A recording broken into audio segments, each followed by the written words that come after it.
Ce soir, comme ça a été annoncé, comme vous avez pu le voir sur les différents réseaux sociaux, nous allons ensemble essayer de voir comment on peut faire pour essayer d'interpréter, de comprendre la Bible. C'est vrai que c'est pas toujours évident de lire les textes bibliques et de comprendre donc ce que Dieu a voulu nous transmettre comme message à travers sa parole. Alors, comme c'est une étude en fait qui va se faire sur plusieurs mardis, donc comme vous le savez, tous les quatrièmes mardis de chaque mois, donc c'est étude biblique. Donc le mois de janvier, donc ce quatrième mardi, on va commencer, partie 1. Donc comment interpréter la Bible? On va voir les étapes générales. Ensuite, février, mars et avril, nous verrons donc en 4 parties cette étude. On va voir après par la suite spécifiquement les différents genres littéraires. Je vous expliquerai un petit peu tout ça. Alors ne vous inquiétez pas, on va essayer d'y aller tranquillement. J'ai vu tout à l'heure qu'il y avait des yeux un petit peu inquiets en voyant tous les livres comme cela, mais ne vous inquiétez pas, on ne va pas tout lire, en tout cas pas moi. Mais on est là, et puis s'il y a des questions, alors du coup, vu que l'étude est quand même assez... bon, on va quand même prendre son temps aussi. Ce qu'on va faire, c'est que si vous avez des questions, vous pouvez me les poser à la fin de la réunion, en one-to-one. Et puis, j'essaierai de vous répondre. Vous pourrez aussi me poser des questions par message. Il n'y a aucun souci. Si vous voulez également le PowerPoint, n'hésitez pas aussi à me le demander, je vous l'enverrai. Donc, par rapport à cette étude, je n'ai pas la prétention de pouvoir interpréter tous les textes bibliques, de pouvoir interpréter chaque verset. C'est pas du tout ça. Mais on va voir ensemble donc quelques clés qui vont pouvoir nous aider justement à interpréter donc la Bible de manière donc générale, de manière aussi compréhensible à tout point de vue. Alors pour cela, c'est pour ça que finalement en fait c'est plus une introduction donc à l'interprétation de la Bible. Et quand on parle d'interprétation de la Bible, on le voit dans les écoles bibliques, par exemple. L'interprétation de la Bible, c'est une matière spécifique. Ça s'appelle l'herméneutique. L'herméneutique qui vient donc du verbe donc en grec herménéuo, qui signifie interpréter, qui signifie expliquer. Donc c'est dans le sens de rendre compréhensible ce qui est obscur et d'éclairer ce qui est caché, donc le sens caché. Alors quand on regarde la Bible, on se rend compte d'une chose, c'est que très souvent, on va lire la Bible, on va interpréter la Bible avec nos lunettes du XXIe siècle, alors que la Bible a été écrite sur 1500 ans, et il y a quand même un fossé de plusieurs millénaires. Donc on sait, et on le voit, qu'il y a finalement des différences flagrantes, une différence culturelle, différences sociales, différences historiques, différences géographiques, différences linguistiques. Et donc, du coup, on va essayer donc d'outrepasser ces différences, on va essayer de contrecarrer à notre manière donc tout ça. Par exemple, aujourd'hui, quand on parle du vêtement, notre vêtement, on parle de n'importe quelle pièce de textile, mais autrefois, par exemple, au temps de Jésus, le vêtement, c'était simplement la partie supérieure de l'habillement. Donc le vêtement était là pour réchauffer la personne. Il y avait la tunique qui était en dessous du vêtement, et après il y avait le vêtement. Donc vous voyez déjà qu'il y a quand même pas mal de différences rien qu'avec ça. Et donc aujourd'hui, quand nous lisons la Bible, le but c'est pas simplement ensuite d'avoir une compréhension pour s'enorgueillir ou pour je ne sais quoi. Non, le but, c'est de la comprendre pour pouvoir l'appliquer à notre vie. Et finalement, si on l'applique à notre vie, c'est pour pouvoir ressembler le plus possible à notre Seigneur Jésus-Christ. Amen. Alors, un premier texte que l'on voit dans 2 Timothée 3, 16 à 17. Il est dit ceci, donc, toute l'écriture, alors, toute l'écriture est inspirée de Dieu et utile pour enseigner, pour convaincre, pour corriger, pour instruire dans la justice, afin que l'homme de Dieu soit formé et équipé pour toute œuvre bonne. Est-ce que vous voulez être équipé pour toute œuvre bonne? Amen. Voilà, donc vous voyez que l'interprétation de la Bible, elle est très importante, parce que le problème qu'il y a, c'est que si nous interprétons mal la Bible, eh bien ça a des conséquences sur notre application dans notre vie, forcément. Donc, je vais commencer déjà par vous prendre un petit exemple. On va voir ensemble un texte que vous avez sûrement dû lire, que vous avez sûrement dû entendre, connaître, qui se trouve dans la première épître aux Corinthiens, chapitre 7 et au verset 1. Il est dit ceci: « Passons maintenant au sujet dont vous m'avez parlé dans votre lettre. Il est bon pour un homme de ne pas se marier. » Voilà. À travers ce texte, on a l'impression que l'apôtre Paul est en train d'expliquer que, en fait, finalement, l'homme, quand il se marie, ce n'est pas forcément la meilleure chose. On a l'impression que, finalement, le mariage, même qu'il est un petit peu contre le mariage. Mais finalement, quand on l'interprète comme cela, alors oui, la version ici, je l'ai fait exprès, c'est la version français courant. Il y a des dangers donc dans ce type d'interprétation, et c'est pour ça qu'il ne faut pas rester simplement, et on va le voir par la suite, à une traduction, s'en tenir à une seule traduction, mais voir un petit peu ce que dit d'autres traductions. Parce que finalement, quand on regarde vraiment le texte, on se rend compte que ici le verbe marier, se marier, dans la langue grecque, donc grec koiné, puisque je vous rappelle que le Nouveau Testament a été écrit en grec koiné, eh bien, en fait, ne se trouve pas. Il n'y a pas le mot marié, mais c'est le mot toucher. Et dans le verbe toucher ici, c'est en lien avec la relation sexuelle. Donc, ce n'est pas du tout le mariage. Et bien sûr, quand Paul parle de la relation sexuelle, il parle dans le cadre du mariage, parce qu'il n'est pas contre, justement, il n'est pas pour, il ne favorise pas, il n'encourage pas justement la relation sexuelle en dehors du mariage, bien évidemment.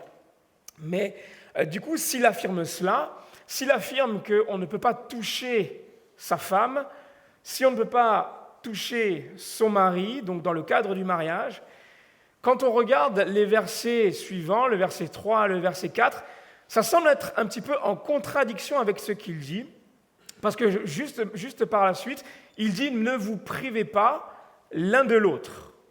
Donc, finalement, si Paul semble favorable, par la suite au verset 3 et 4, à la relation intime, sexuelle entre un homme et sa femme dans les versets 3 et 4, pourquoi est-ce que, au verset 1, est-ce qu'il encouragerait l'abstinence sexuelle totale de l'homme envers sa femme, donc dans ce verset 1?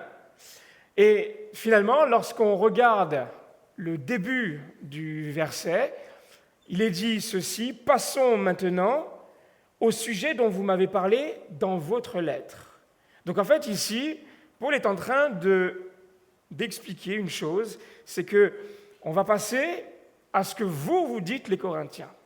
Vous m'avez envoyé une lettre, on n'a pas cette lettre, aujourd'hui on n'a pas cette lettre, mais on sait une chose, c'est que les Corinthiens ont envoyé une lettre, et dans cette lettre, donc, il y avait certains éléments, même si nous ne l'avons pas, qui fait que eh bien, Paul va répondre par la suite à cela. Et en fait, quand on regarde dans le sens, avec le grec, dans le contexte aussi dans lequel est écrit ce texte, on se rend compte d'une chose, c'est que ici, Paul ne donne pas son avis. Il est bon pour un homme de ne pas se marier ou de ne pas toucher de femme. Ce n'est pas Paul qui écrit, mais Paul est en train de reprendre ce que les Corinthiens disaient.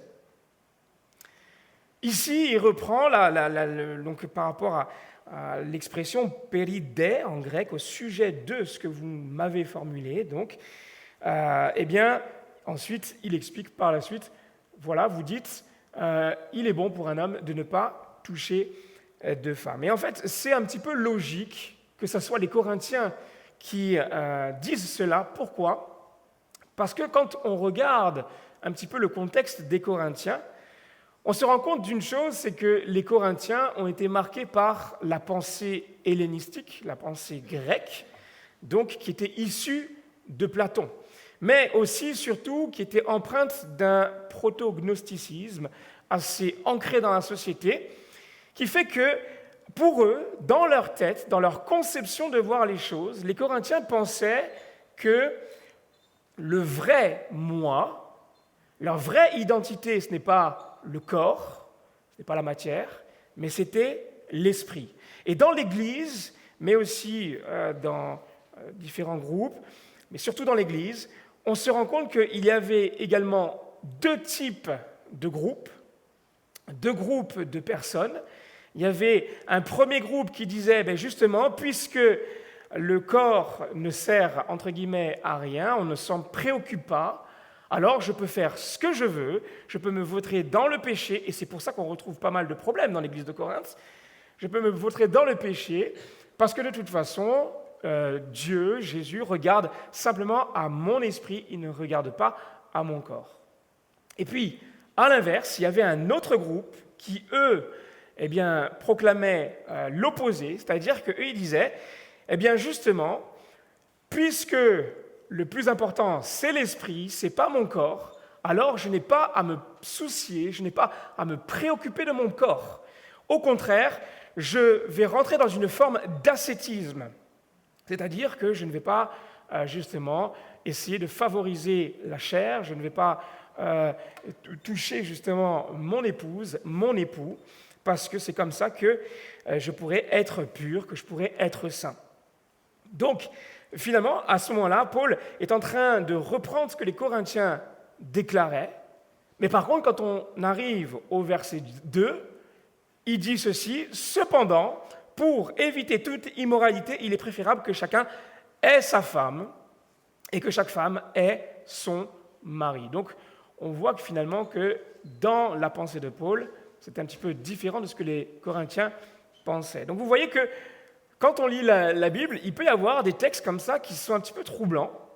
Et c'est à nous, finalement, de rechercher l'interprétation avec tous les éléments qui constituent le texte. Et donc, ce soir, on va essayer de voir quelques clés pour arriver à mieux interpréter la Bible, parce que, comme on le sait, les fruits d'une bonne interprétation, c'est quoi ? C'est qu'on va réussir à mieux connaître Dieu, on va réussir à mieux se connaître, et puis on va mieux connaître les autres. Donc, on va voir ensemble la table des matières, ce qu'on va voir ce soir. Donc, ce soir, en fait, on va voir un petit peu de manière générale comment interpréter la Bible. Et ce qu'on va faire dans un premier temps, on va voir l'équipement. Dans un deuxième temps, nous verrons les règles du jeu. Dans un troisième temps, les pièges à éviter. Et puis, quatrièmement, nous verrons la tactique. Et je vais expliquer dans un instant à quoi tout ça correspond. Alors, je ne sais pas s'il y en a qui aiment le sport. Moi, j'aime bien le sport, plusieurs sports, que ce soit le foot, l'athlétisme, mais toutes sortes de sports, même en dehors de ça. Mais je ne sais pas si ça vous est déjà arrivé de regarder ou d'être au milieu d'un match, peu importe en fait le sport, mais que en fait, vous regardez sans comprendre les règles. Moi, ça m'est arrivé à plusieurs reprises.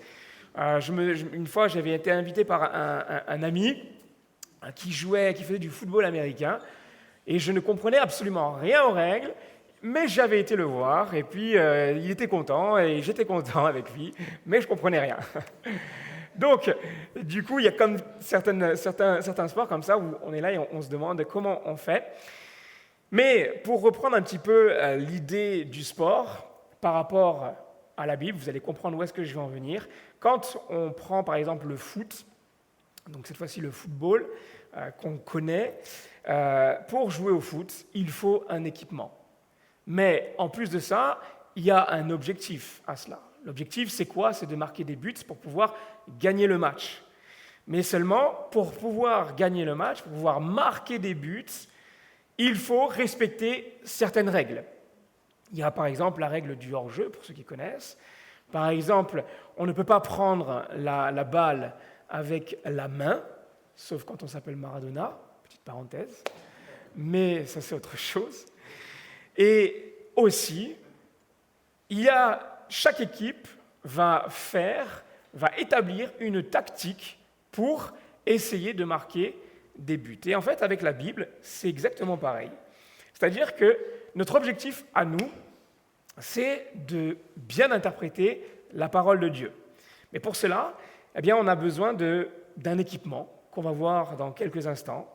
Et on va mettre en place une tactique, c'est-à-dire des étapes qui vont permettre d'interpréter la Bible. Et en fait, ce soir, nous allons voir que ces étapes, elles sont là pour pouvoir... Elles vont nous permettre en fait d'interpréter tout type de texte ancien.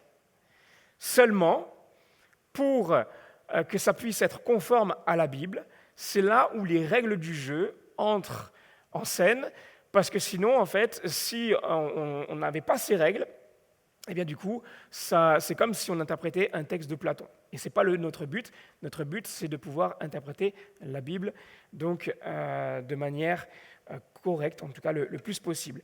Et bien évidemment, alors qu'on est en train d'interpréter la Bible, il y a quand même certains pièges à éviter que nous verrons, et des pièges plus ou moins importants. Il y en a un, surtout le dernier, est très important, parce que malheureusement, on y tombe souvent.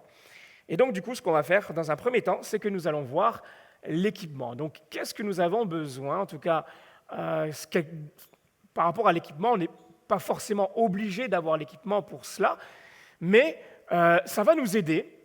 Donc, comme je disais tout à l'heure, comme toute discipline sportive, l'équipement va nous aider à interpréter la Bible. Alors, qu'est-ce qu'on a comme équipement? Premièrement, on a différentes traductions de la Bible. Et c'est là qu'interviennent donc mes livres que j'aime bien. Donc là, on a tout simplement la Bible 1910. Ici, on a une autre traduction. Ça, c'est la Second 21, donc Louis II 21, donc qui a été revisité. Et puis, il y a d'autres types de versions. On le verra aussi tout à l'heure. Là, on le voit, en l'occurrence, au milieu, c'est la NFC, la Nouvelle Français Courant. Il y a la Bible Chouraki, il y a la Darby. Heureusement, aujourd'hui, en français, on a vraiment ce large choix d'avoir différentes traductions de la Bible, et on verra pourquoi il y a différents types de traductions, on le verra tout à l'heure. Ensuite, on a aussi des Bibles d'études. Alors, les Bibles d'études, c'est quoi? Ce sont donc des Bibles. Ici, par exemple, moi, j'aime beaucoup celle-là, c'est la Louis II 21. Qui présente donc, quand on ouvre la Bible, ici en bas de chaque page, des commentaires, des notes qui en fait commentent certains versets que l'on voit donc au-dessus, qui nous expliquent justement ces versets-là. Donc on a pour ça la Seconde 21, on a aussi les commentaires de la Bible du Semeur, de la Esprit et Vie, enfin voilà, il y en a quelques-unes comme cela. Et puis, par la suite aussi, on a les dictionnaires bibliques. Donc là, en l'occurrence, je vous ai ramené le grand dictionnaire de la théologie. Donc là aussi, c'est pareil. Il y a pas mal de mots que vous allez pouvoir trouver dans la Bible qui vont vous permettre de comprendre, en fait, d'un point de vue contextuel, certains mots qui sont peut-être difficiles lorsqu'on les lit pour les premières fois, et même aussi quand on a l'habitude de lire. Des fois, on tombe sur des gros morceaux. Et donc, les dictionnaires sont là pour nous aider. Ensuite, nous avons aussi les concordances. Alors ça, je ne l'ai pas ici parce que je m'en sers en ligne. Les concordances, c'est quoi? Ce sont des livres donc, qui vont répertorier chaque mot, en tout cas beaucoup de mots dans la Bible. Par exemple, si vous voulez le mot « joie », vous allez dans la concordance, vous regardez le mot « joie » et vous allez avoir toutes les références de la joie donc, dans toute la Bible. Donc vous allez le voir dans différents textes de Paul, dans l'Ancien Testament. Tout ça est répertorié. Ensuite, il y a également les ouvrages archéologiques. Ça aussi, c'est très important. Pour ceux qui ne connaissent pas, je vous recommande la Bible avec des notes d'études archéologiques. Donc, celle-ci, c'est une Bible d'études, mais la particularité, c'est que tous les commentaires sont en lien avec l'archéologie biblique. Donc, c'est vraiment très intéressant à avoir. Après, voilà, il y a des livres comme ici, l'archéologie confirme la Bible d'Alfred Kuhn. Il y en a d'autres. Si vous voulez, je pourrais vous en donner d'autres également. Et puis, évidemment, il y a les commentaires bibliques qui sont carrément, vraiment spécifiquement des explications donc, de textes donc de la Bible. Donc ici, je vous ai ramené par exemple le commentaire de l'épître de Paul aux Romains. Donc ça, c'est Thibault Lavigne, le pasteur Thibault Lavigne qui l'a écrit, donc qui nous commente tous les versets de l'épître aux Romains. Et puis il y a également, ça aussi j'aime bien, le commentaire biblique du chercheur qui va répertorier donc toute la Bible, donc le Nouveau Testament et l'Ancien Testament, c'est sur 2 tomes. Et en fait, ce sont des commentaires sur toute la Bible de manière générale. C'est quand même assez facile au niveau de la compréhension, donc vous pouvez facilement vous y retrouver. Ce n'est pas trop approfondi. Si vous voulez des commentaires un peu plus approfondis, voilà, ici, la collection Edifact, c'est une très bonne collection, mais c'est quand même assez poussé. Je ne sais pas si vous connaissez le docteur Samuel Benetro, quand même assez connu dans le monde de la théologie. Il y en a plusieurs comme cela. Voilà, donc par rapport à ça. Et puis aussi, nous avons les textes originaux. Si vous êtes des férus d'hébreu et de grec, je vous recommande, mais de toute façon, si vous lisez l'hébreu et le grec, c'est sûr, d'après moi, que vous avez ces 2 livres. Donc le livre en bleu, c'est quoi ? Eh bien, c'est le Nouveau Testament grec, c'est-à-dire que nos textes, nos Bibles aujourd'hui, elles s'appuient sur ces 2 traductions, sur ces 2 versions. Nous avons pour le Nouveau Testament le grec, et pour l'Ancien Testament, nous avons l'hébreu. Voilà. Donc, non seulement ça répertorie les textes originels, mais en plus de cela, il y a en bas de chaque page les différents manuscrits, en fait, qui sont là, qui sont en plus, qui sont donnés. Mais pour comprendre un petit peu, il faut étudier un peu plus profondément. Cependant, si vous ne lisez pas l'hébreu, le grec, il y a quand même des ressources qui peuvent nous aider. Ce sont donc ici, par exemple, certaines applications comme Bible Strong. Je ne sais pas si vous connaissez cette application sur le téléphone, ou alors d'autres sur Internet. Il y a Logos, alors c'est vrai que c'est payant. Il y en a qui ne sont pas payantes, comme Top Bible, EMCI, tout ça. C'est quoi, en fait, quand vous allez sur certains passages de la Bible, mais sur tous les passages de la Bible, vous tapez le Strong, et en fait, ça va vous donner le sens du mot originel donc, que vous voulez chercher. Donc, admettons que vous voulez trouver amour, eh bien, vous êtes, je ne sais pas moi, dans 1 Corinthiens 13, et là, vous allez voir dans 1 Corinthiens 13 qu'est-ce que Paul emploie comme mot pour parler de l'amour. Donc ça, c'est pour ce qui est donc des textes originaux. Et puis, j'en ai répertorié 2 de plus qui sont pour le moins très importants. Bien évidemment, le Saint-Esprit, parce que lorsque nous lisons, eh bien, on veut aussi se laisser conduire par Dieu. On ne veut pas non plus être fermé simplement de manière intellectuelle, mais on veut aussi laisser place au Saint-Esprit. Et à l'inverse, même si on sait que le Saint-Esprit est là, qu'il agit en nous, ça ne veut pas dire que notre cerveau doit être sur off. Au contraire, Dieu nous a dotés d'un cerveau plus ou moins grand. Alors moi, je sais qu'il n'est pas non plus très grand, mais en tout cas, il me sert pour l'étude et c'est pas mal. Voilà donc par rapport à l'équipement. Donc, ce n'est pas une obligation, mais en tout cas, ça va vous aider. Vraiment, je sais que ça, moi, personnellement, ça m'aide. Ça va vous aider dans vos études, dans votre recherche de compréhension de la Bible. Et maintenant, ce que nous allons faire, c'est que nous allons passer au prochain point, qui sont les règles du jeu. Alors, avant de procéder donc à la tactique, aux étapes générales pour interpréter un texte, on va voir que il y a quand même certaines règles importantes à respecter. Donc, comme je disais tout à l'heure, les étapes qu'on va voir tout à l'heure, ce sont des étapes qui vont nous permettre d'interpréter tout type de textes anciens, mais ces règles-là sont spécifiques à la Bible, parce que sinon, eh bien, on se perdrait, et on va en voir sept règles d'interprétation. Et la première qu'on va voir, alors ce sont des règles qui sont logiques, qui paraissent logiques, mais finalement, quand on y regarde de près, on se rend compte que parfois, eh bien, on peut dévier malgré tout, on peut les oublier. La première règle, c'est quoi? C'est que lorsque nous interprétons un texte, nous devons toujours l'interpréter avec Jésus au centre, c'est-à-dire de manière christocentrique. Ça veut dire quoi? Ça ne veut pas dire que dans tous les textes que vous voyez dans l'Ancien Testament comme le Nouveau, qu'il y a à chaque fois Jésus qui est là, ce n'est pas forcément ça, mais tous les textes que vous lisez, en fait, ils ne doivent en aucun cas, dans votre interprétation, ça ne doit en aucun cas contredire les enseignements de Jésus. C'est surtout ça. Donc, on le voit, que ce soit dans l'Ancien Testament comme dans le Nouveau Testament, effectivement, Jésus est présent. Mais on se rend compte, par exemple, avec le psaume 143, verset 12.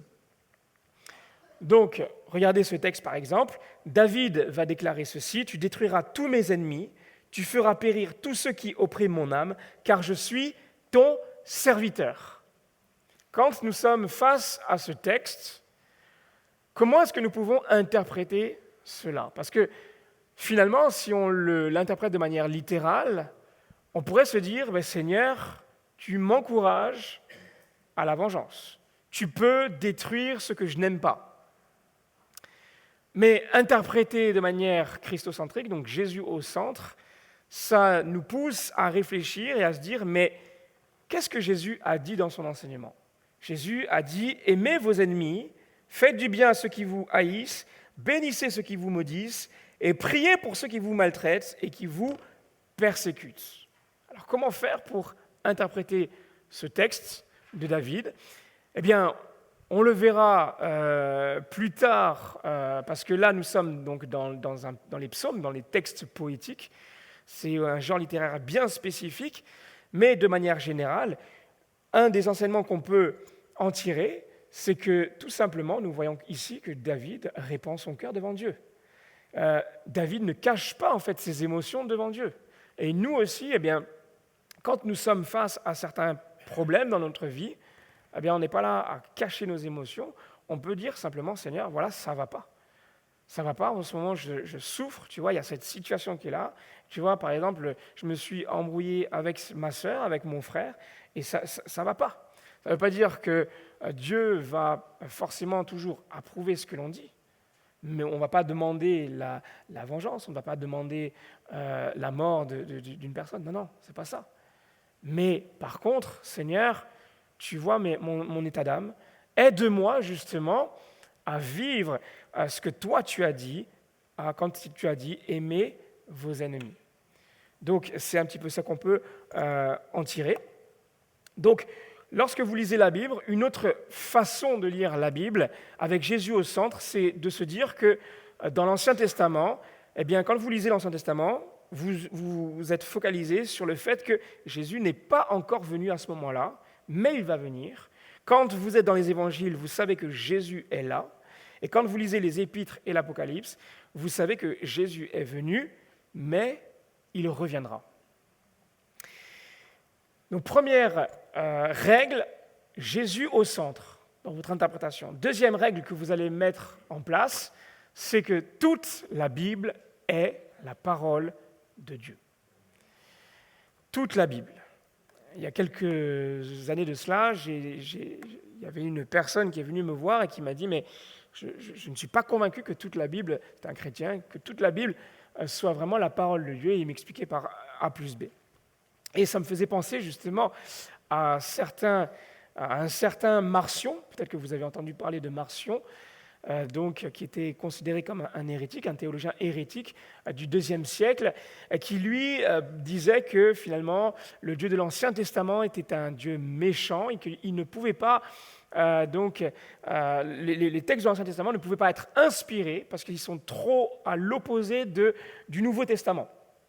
Et donc, quand il regardait le Nouveau Testament, il était favorable à certaines portions des évangiles et à certaines portions aussi des épîtres de Paul.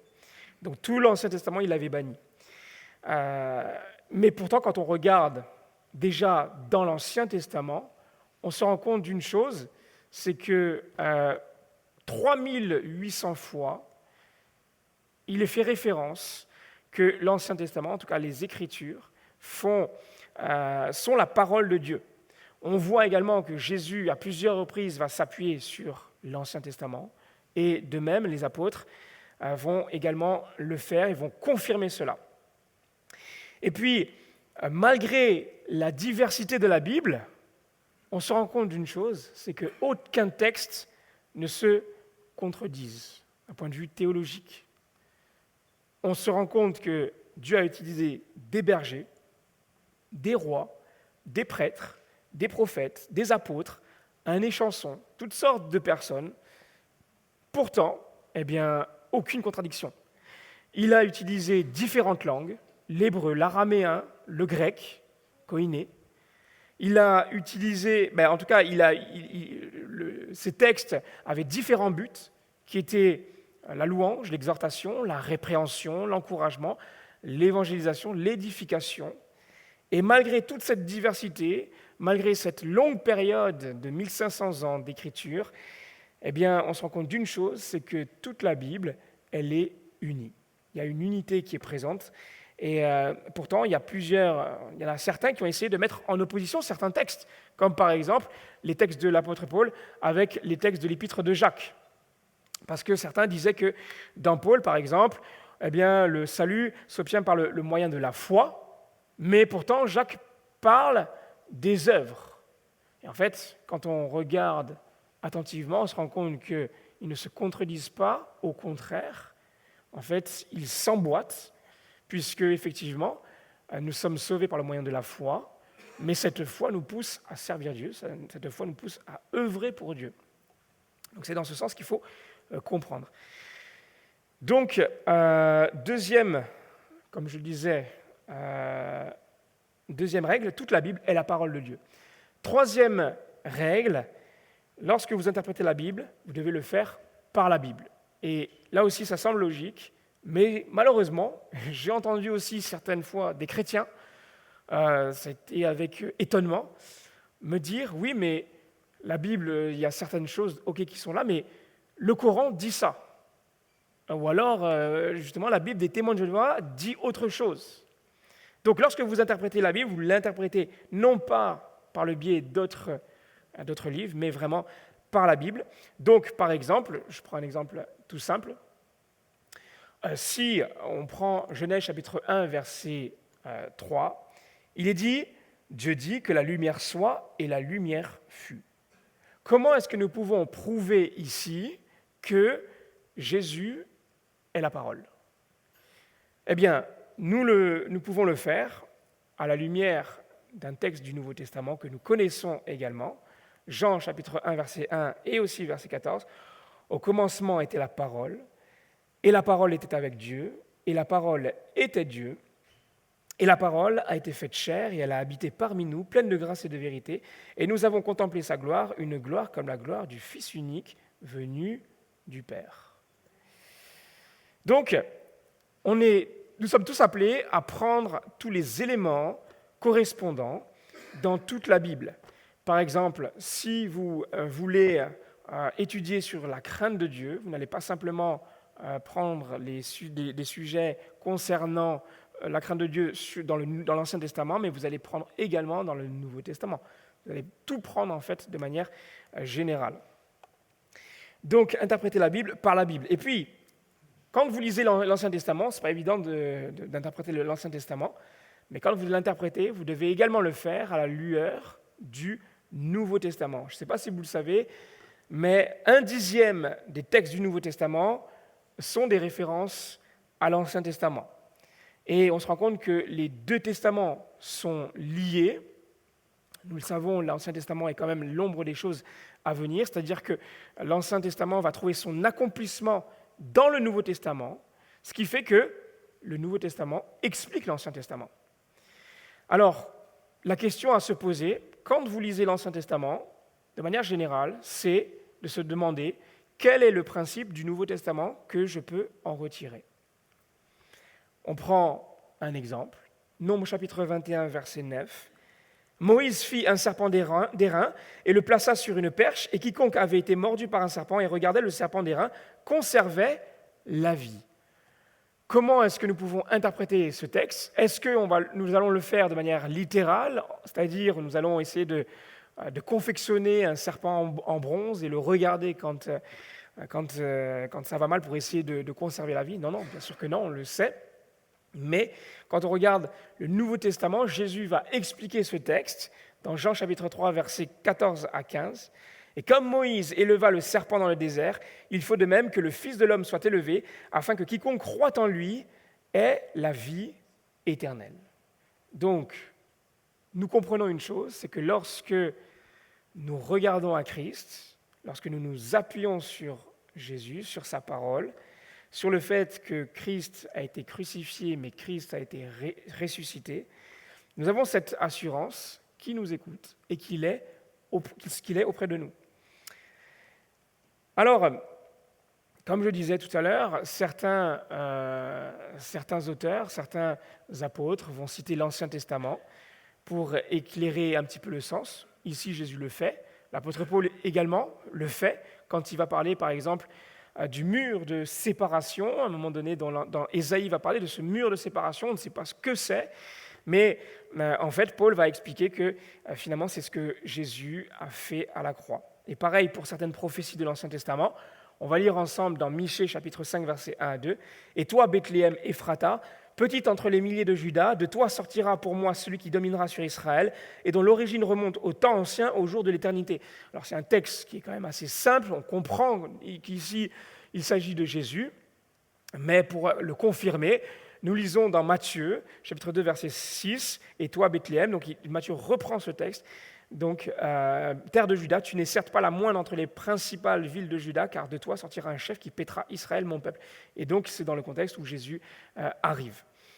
Donc, quand vous lisez l'Ancien Testament, vous devez le faire, interpréter l'Ancien Testament, vous devez le faire à la lueur du Nouveau Testament.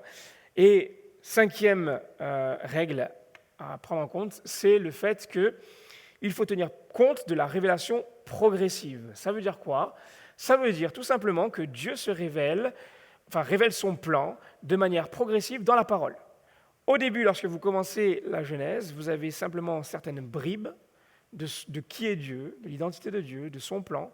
Et plus vous avancez dans la lecture, et plus vous comprenez en fait le message de Dieu, plus vous comprenez qui est Dieu. Donc, par exemple, dans le Deutéronome chapitre 18, verset 5, à un moment donné, il est dit « L'Éternel ton Dieu te suscitera du milieu de toi, d'entre tes frères, un prophète comme moi, vous l'écouterez. » Donc ici, on peut se demander de qui il s'agit. Et puis dans le livre des Actes, dans le Nouveau Testament, en fait, Pierre va reprendre ce texte en parlant de Jésus. Donc, il explique que c'est Jésus. Donc, comme je disais également, dans l'Ancien Testament, on a l'impression que Dieu est un Dieu sanguinaire, un Dieu guerrier. Oui, c'est vrai que c'est l'Éternel des Tsevaot, donc des armées, mais malgré tout, c'est le Dieu d'amour, c'est le même Dieu. Et quand nous lisons le Nouveau Testament, eh bien, Jésus met en lumière tous les attributs de Dieu, en fait. Donc, il ne faut pas avoir peur de lire l'Ancien Testament. Moi, il y a eu une époque où j'avais pas peur, mais j'aimais pas trop lire l'Ancien Testament. Et puis en fait, je me suis rendu compte aujourd'hui que l'Ancien Testament est exceptionnel. Il y a des choses exceptionnelles, des pépites, et je vous encourage à les lire. Donc, on peut dire qu'il existe 3 étapes de l'histoire spirituelle de l'humanité. Il y a avant la loi, pendant la loi et après la loi. D'ailleurs, quand on regarde Abraham, par exemple, au temps d'Abraham, il n'y avait pas encore la loi. Donc, comment on peut être sûr qu'il soit sauvé? Comment on peut être sûr que Dieu l'a justifié? On connaît ce texte que Paul va va déclarer, et puis même aussi on le retrouve, c'est que Abraham a été imputé à justice à cause de sa foi. Donc c'est vraiment sa foi, en fait, la foi qui est importante. Et dans le mois prochain, justement, on verra comment interpréter de manière spécifique les textes de loi, parce que parfois c'est pas évident. Mais en tout cas, quand on regarde Jésus, on se rend compte que Jésus, il est à cheval entre deux alliances, entre l'Ancien Testament et le Nouveau Testament. Et c'est pour ça d'ailleurs que Jésus va se conformer en fait à toute la loi, parce qu'il va accomplir la loi pour chacun d'entre nous. Donc parfois on nous dit oui, mais on doit respecter la loi. C'est vrai, on la respecte. On doit en tout cas l'interpréter de manière littérale parce que Jésus l'a fait. Non, parce que Jésus justement, il était à cheval entre ces deux lois. Il n'y avait pas encore tout qui était accompli. Il l'a accompli. Par contre, nous, effectivement, on va en tirer des principes que nous verrons donc un peu plus tard, donc le mois prochain, comme je le disais. 6e règle, nous devons distinguer les normes intemporelles. Comment distinguer les normes et les principes valables pour tous les temps des normes destinées à une période et à un cercle de gens limités?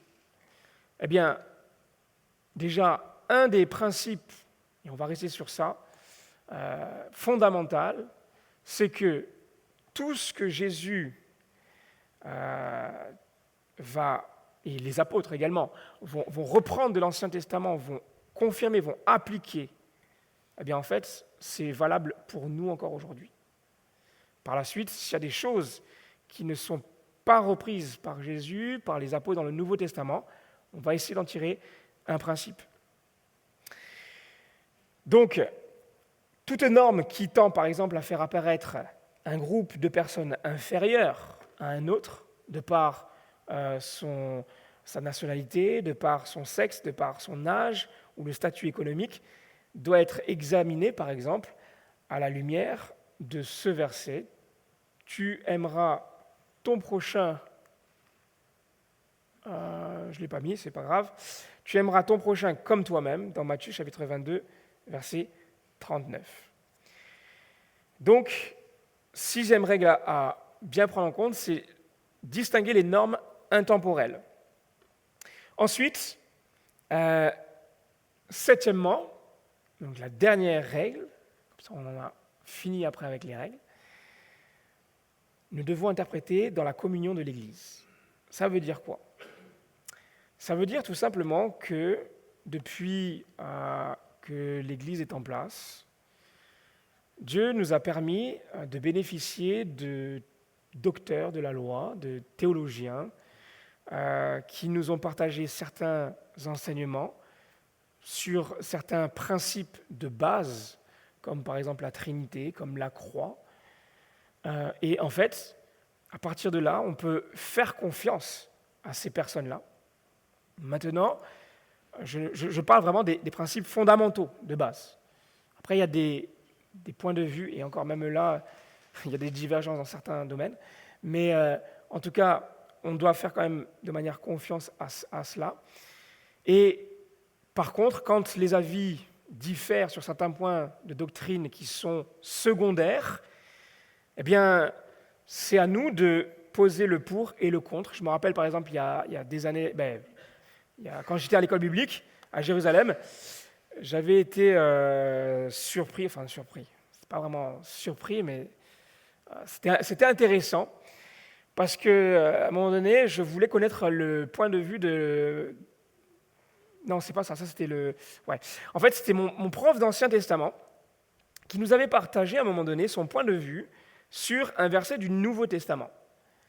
Et il s'était servi du grec et tout ça, et vraiment, il y avait des arguments solides, c'était très intéressant, vraiment. Et je dis, ah ouais, quand même, mais du coup, j'en apprends, tout ça. Et puis du coup, j'ai voulu par curiosité donc, demander à mon prof du Nouveau Testament qu'est-ce qu'il pensait de ce point de vue. Et là, en fait, mon prof du Nouveau Testament a dit, mais moi, je ne suis pas du tout d'accord. Et avec d'autres arguments, contre-arguments, il a démontré que finalement, ça ne tenait pas debout. Et là, donc, j'étais là et j'étais un petit peu troublé. Mais finalement, en fait, c'était bon. Pourquoi? Parce que ça m'a permis à moi de peser le pour et le contre, d'évaluer un petit peu les différents arguments. Et c'est pour ça, moi, je vous encourage, quand vous avez des arguments qui diffèrent de part et d'autre, vous aussi, tenez-vous devant Dieu, recherchez et essayez de comprendre, en fait, de vous faire votre opinion. Mais néanmoins, lorsque vous interprétez donc, dans la communion de l'Église, c'est le fait d'une chose importante, c'est le fait que notre interprétation doit nous unir avec les autres croyants. Donc, si notre interprétation nous amène à la division, aux querelles, à toutes sortes de choses mauvaises, finalement charnelles, peut-être qu'il faut se remettre en question.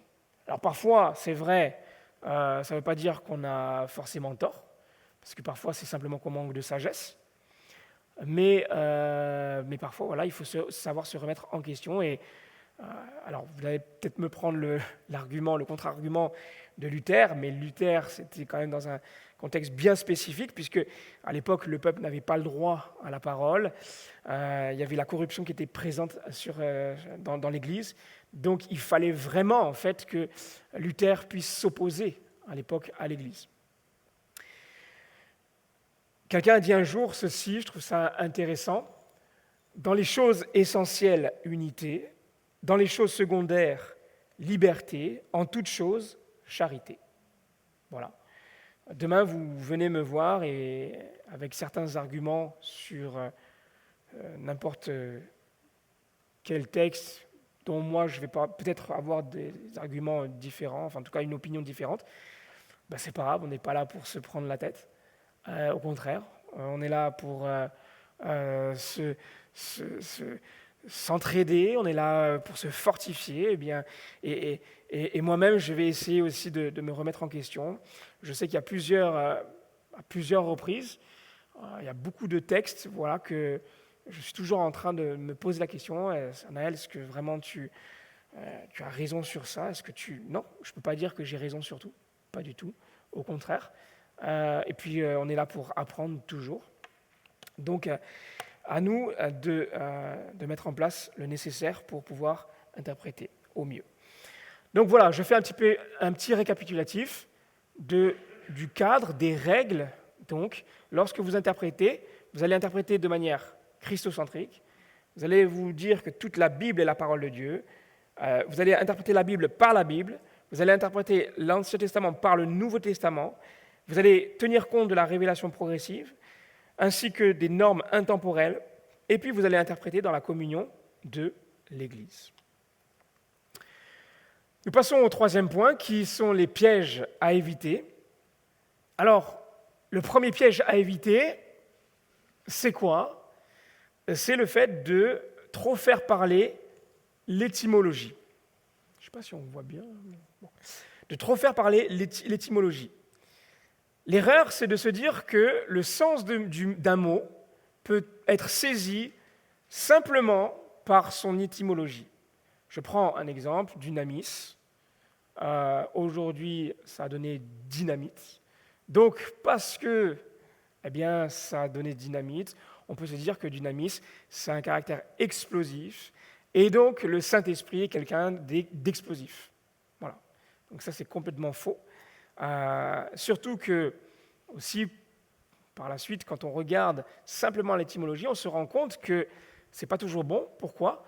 Parce que selon la période, en fait, de la Bible, certains mots vont avoir un sens différent. On va le voir tout à l'heure. Mais par exemple, l'adoration ne va pas avoir le même sens du temps donc, d'Abraham, comme du temps de David, comme du temps de Jésus. Il va y avoir des différences. Le deuxième piège à éviter, c'est de trop se servir des langues originelles sans une réelle compréhension. Pourquoi? Parce que quand surtout l'hébreu, le grec aussi quand même, mais quand on regarde l'hébreu, il y a pas mal de subtilités que l'on ne peut pas voir, que l'on ne peut pas comprendre simplement avec les strongs dont je vous parlais tout à l'heure. Donc, c'est là où il faut faire attention. Par exemple, si vous regardez au commencement, Dieu créa les cieux et la terre. Donc, en hébreu, quand il est dit Bereshit bara et Elohim et Shamayim ve'aretz, En fait, bara, on le connaît, ce mot créer. Vous allez le voir donc dans les Strong, ils vont vous dire, ça veut dire créer. Mais quand on regarde le mot vraiment, le vrai sens, c'est créer à partir de rien. Alors ça, on connaît normalement. Mais il y a des subtilités, comme par exemple, la dernière fois, je ne sais pas si vous étiez là le dimanche, j'avais prêché sur le fait que Dieu se souvient. Ben là, c'est pareil en fait. Dieu se souvient.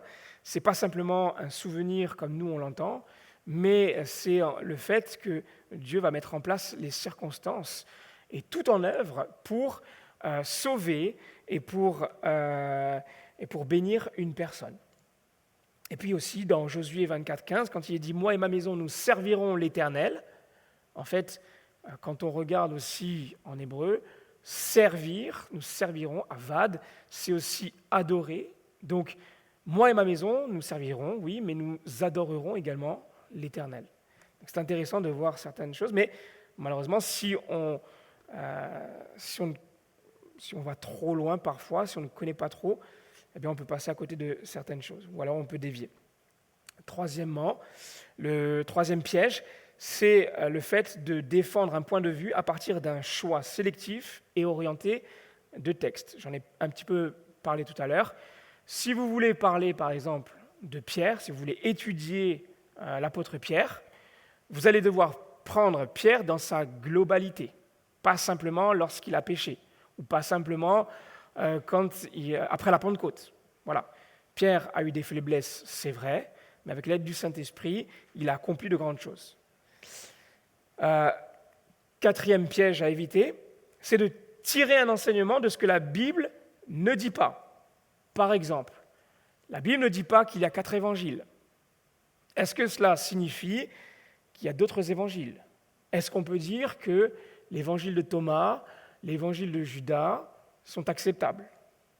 Ça, nous le verrons dans une prochaine étude à partir du mois de mai, la bibliologie, comment est arrivée la Bible, comment ont été formés les textes canoniques. Donc, aussi, il y a quelques années de cela, je discutais avec une personne qui me disait, oui, mais dans la Bible, il n'est pas dit qu'on ne peut pas fumer, donc je peux fumer. Effectivement, la Bible ne parle pas de se droguer non plus, donc on pourrait se droguer, mais non, bien évidemment, non. Il y a toutes sortes de choses qui ne sont pas mentionnées, mais à travers d'autres textes, eh bien, on sait que nous sommes le temple du Saint-Esprit, et donc parce que nous sommes le temple du Saint-Esprit, on ne peut pas faire n'importe quoi. Nous avons crucifié la chair, nous avons donné notre vie à Jésus, elle ne nous appartient plus. Voilà. Et puis, cinquièmement, alors ça peut faire sourire, c'est le fait de mélanger ce qu'on croit être biblique et ce qui ne l'est pas. Je me rappelle aussi, une fois je discutais avec mon père, et puis je disais, mais tu sais, dans la Bible, il y a ce passage qui est marqué, tout ça. Et puis lui, il dit, ouais, c'est vrai, je m'en rappelle, ça. Et puis en fait, à un moment donné, il recherche tout ça, et puis il ne trouve pas. Il ne trouve pas, et tout ça. Il dit, mais tu es sûr que c'est marqué dans la Bible? Je dis, ouais, je suis sûr de ça. Et après, donc moi, je recherche, impossible de trouver. En fait, c'était mon imagination. Donc il faut faire attention. Puis aussi, il y a d'autres types de proverbes qui ne sont pas bibliques. Par exemple, comme on le voit ici, aide-toi et le ciel t'aidera. Ce n'est pas biblique. Donc il faut faire attention à cela. Et voilà, et là nous arrivons à mon piège préféré, le piège le plus important, s'il y a un piège que vous devez retenir, qu'il faut vraiment faire attention, c'est celui-ci, c'est le fait de prendre un verset hors de son contexte pour en tirer une conclusion. Aïe, c'est pas évident. C'est pas parce qu'un verset est écrit dans la Bible qu'il est vrai dans toutes les situations de la vie. Alors on va voir ensemble quelques exemples. Par exemple, la Bible dit « Tout m'est permis, mais tout n'est pas utile ». Est-ce que cela veut dire que nous pouvons tout faire? Sûrement pas, Patricia. Évidemment. Paul semble dire pourtant qu'on puisse faire certaines choses, mais effectivement, pas tout m'est utile. Sauf que, en fait, l'épître aux Corinthiens, comme je disais tout à l'heure, je partageais avec le chapitre 7, il y a plusieurs subtilités dans l'épître aux Corinthiens. Là encore, l'apôtre Paul, en fait, reprend ce que les Corinthiens disaient. Les Corinthiens, je vous rappelle, tout à l'heure, je disais qu'ils disaient, parce que, mon corps, aux yeux de Dieu, n'a pas d'importance, je peux faire n'importe quoi, alors tout m'est permis. C'est ça qu'ils disaient, en fait. Mais Paul reprend en disant, oui, vous dites, tout m'est permis. Mais non, tout n'est pas utile. Attention. Donc ça, il faut faire attention. En Christ, je suis libéré. Tout m'est permis. Non. C'est pas parce que je suis libéré que je peux faire tout ce que je veux. Pas du tout. Donc voilà, par rapport à ce texte. Un autre texte que l'on connaît bien, dans Jérémie 29, 11, celui-là on l'aime. Dieu a des projets de paix et non de malheur, un avenir et de l'espérance. Dieu garantit un avenir prospère sans problème. C'est-à-dire qu'à ce moment-là, on a l'impression qu'effectivement, Dieu est favorable à notre bien-être, évidemment. Je suis tout à fait d'accord avec cela. Il nous aime. Mais est-ce que vous vous rappelez dans quel contexte ce texte a été écrit ? Ce texte a été écrit lorsque Juda se trouvait en exil. C'est-à-dire que lorsque Dieu a décrété ça, a annoncé son plan de bonheur, de paix, il y a plusieurs Juifs qui ne vont pas voir l'accomplissement arriver. Parce que l'exil a duré 70 ans. Donc, c'est là où il faut se dire, ok Seigneur, c'est vrai que tu veux la paix, tu veux notre paix, tu veux notre bonheur, mais il n'empêche que parfois, c'est pas évident. Et quand on prend par exemple les chrétiens persécutés en Corée du Nord, malheureusement, il y en a qui ne voient pas justement, qui ne vivent pas la paix, qui ne vivent pas le bonheur. Mais par contre, effectivement, quand ils seront auprès de Dieu, là oui, ils seront complètement libérés de ça. Un autre texte que j'aime bien, celui-ci aussi, on le prend à tout va. Matthieu 18, 20, « Car là où 2 ou 3 sont assemblés en mon nom, je suis au milieu d'eux. » Très souvent, on va dire, effectivement, nous sommes ensemble à l'église, et Jésus est là, on n'est pas nombreux, mais c'est pas grave, Jésus est au milieu de nous. Sauf que le contexte premier dans lequel est écrit ce texte n'est pas du tout le contexte dans lequel on l'interprète, c'est dans un contexte de gestion de conflits. C'est-à-dire qu'en premier lieu, Jésus promet d'être présent pour confirmer les décisions qui sont prises par les représentants de l'Église dans le cadre de la gestion des conflits. Ça, il faut prendre en compte. Quand on regarde précédemment et les versets suivants, c'est ça en fait, c'est tout ce contexte-là. Alors c'est vrai que Jésus est au milieu de nous, mais ce texte en premier est dans le cadre de la gestion des conflits. Et puis, je terminerai avec Apocalypse 3.20. « Voici, je me tiens à la porte et je frappe. Si quelqu'un entend ma voix et ouvre la porte, j'entrerai chez lui, je souperai avec lui et lui avec moi. » Alors là aussi, pareil, on a souvent tendance à prendre ce texte et à s'en servir en évangélisation. Tu dois comprendre, mon ami, que Jésus frappe à la porte de ton cœur. Oui, c'est vrai. Sauf que ce texte ici, il s'adresse à l'Église, à une Église, donc à des chrétiens. Donc c'est là où il faut aussi se poser la question, c'est-à-dire, est-ce que parfois tu ne frapperais pas à la porte de mon cœur à moi ? C'est surtout ça, en fait, qu'il faut se dire. Donc, je résume un petit peu les 6 pièges. Trop faire parler l'étymologie, trop se servir des langues originelles sans une réelle compréhension, défendre un point de vue à partir d'un choix sélectif et orienté des textes, tirer un enseignement de ce que la Bible ne dit pas, mélanger ce qu'on croit être biblique et ce qui ne l'est pas, prendre un verset hors de son contexte pour en tirer une conclusion. Et je relis ce dernier, prendre un verset hors de son contexte pour en tirer une conclusion. Voilà. Maintenant que nous avons l'équipement, que nous avons les règles, que nous savons éviter les pièges, nous allons passer au processus d'interprétation, c'est-à-dire les étapes générales pour essayer d'interpréter un texte. Alors, j'ai noté 8 étapes. Et ces 8 étapes, comme je disais, ce sont des étapes qui nous permettent d'interpréter tout type de texte ancien. Mais donc, comme on l'a vu avec les règles, eh bien, ça nous cadre sur la Bible.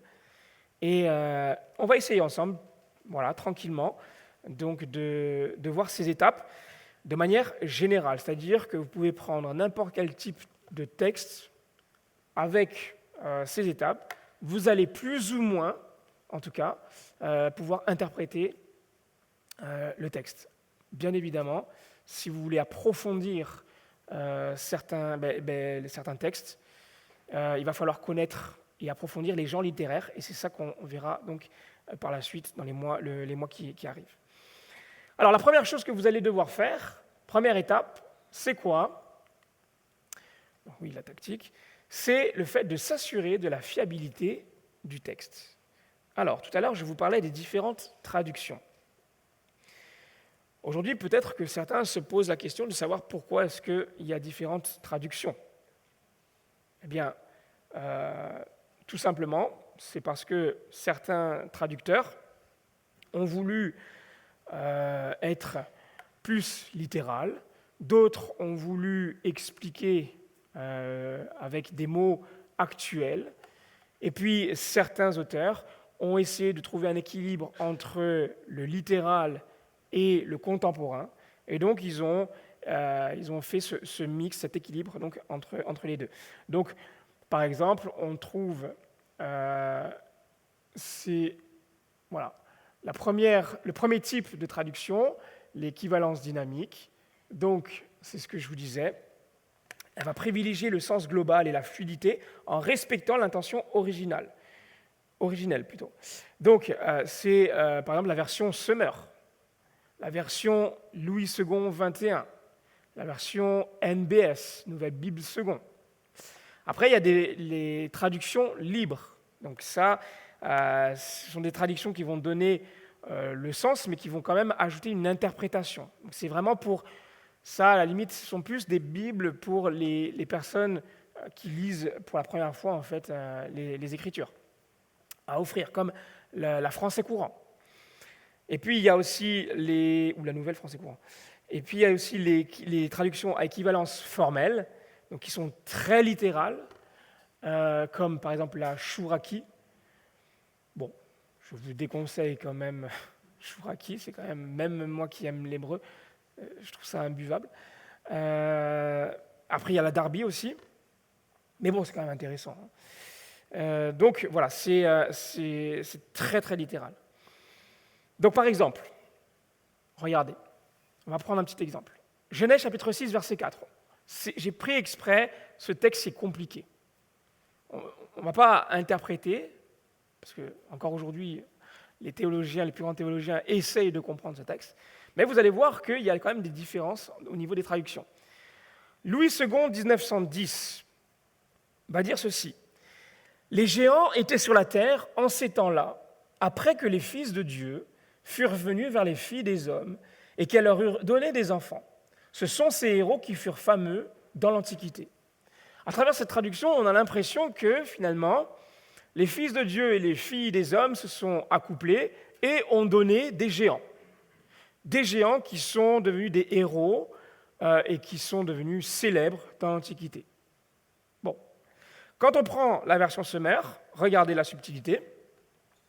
À cette époque-là, il y avait des géants sur la terre et aussi, après que les fils de Dieu se furent unis aux filles des hommes et qu'elles leur eurent donné des enfants. Ce sont ces héros si fameux d'autrefois. Et là, il y a une petite nuance, je ne sais pas si vous l'avez vu, mais on se rend compte que finalement, les géants étaient sur la terre, non seulement avant cet accouplement entre les fils de Dieu et les filles des hommes, mais aussi après. Donc, on a l'impression que finalement, on comprend que, à travers cette version, que c'est deux types de personnes, deux types d'êtres différents.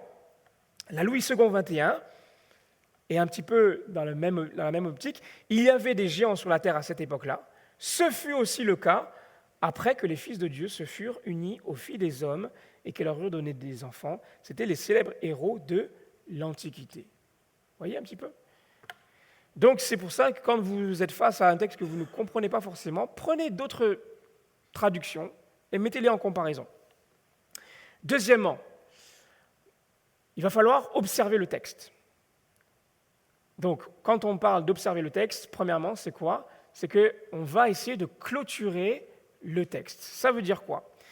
Ça veut dire qu'à l'époque, quand nous avions les textes grecs, hébreux, au tout début, dans les manuscrits, il n'y avait pas comme aujourd'hui les chapitres, les numérotations, chapitre 10, chapitre 11.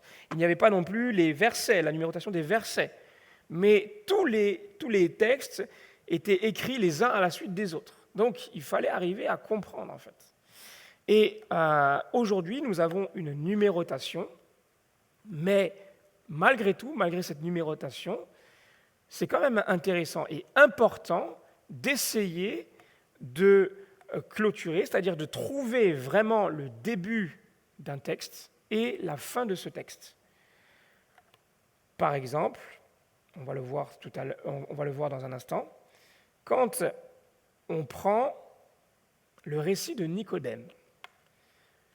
Le récit de Nicodème, on le trouve dans Jean chapitre 3, verset 1, à partir du verset 1. Je vais le lire pour vous, simplement le verset 1.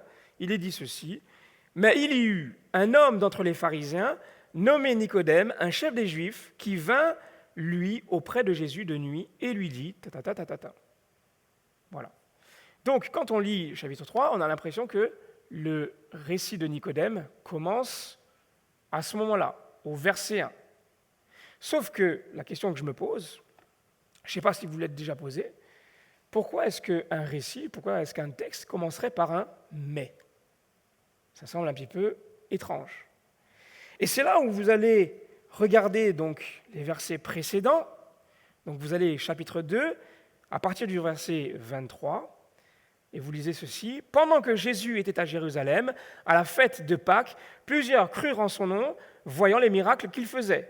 Mais Jésus ne se fiait point à eux, parce qu'il les connaissait tous, et parce qu'il n'avait pas besoin qu'on lui rendît témoignage d'aucun homme, car il savait lui-même ce qui était dans l'homme. » Chapitre 3, verset 1. « Mais il y eut un homme d'entre les pharisiens nommé Nicodème. » Et c'est là où, en fait, finalement, on se rend compte que ce « mais » ici est comme un liant qui semble être permettre en fait la continuité de quelque chose. Donc les versets précédents, en l'occurrence, de la fin du chapitre 2, c'est-à-dire qu'à l'époque, à ce moment-là, il y avait effectivement plusieurs personnes qui venaient vers Jésus, mais elles venaient vers Jésus à cause des miracles.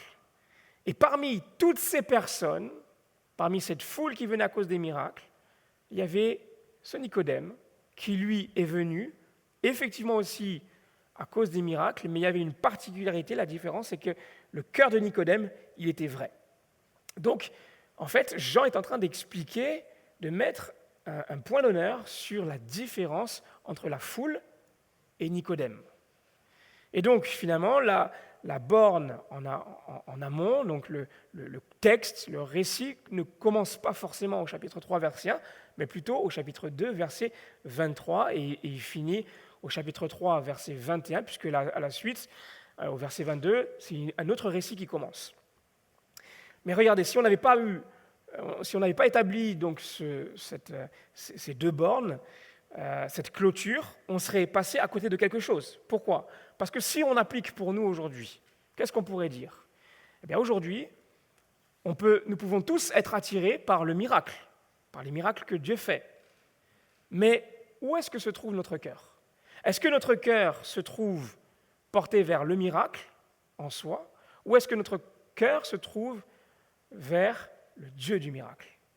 C'est là, en fait, où on doit se poser cette question. Donc, imaginez si on n'avait pas clôturé le texte, on serait passé, en fait, à côté de ça. C'est quand même dommage, parce que c'est quand même assez intéressant.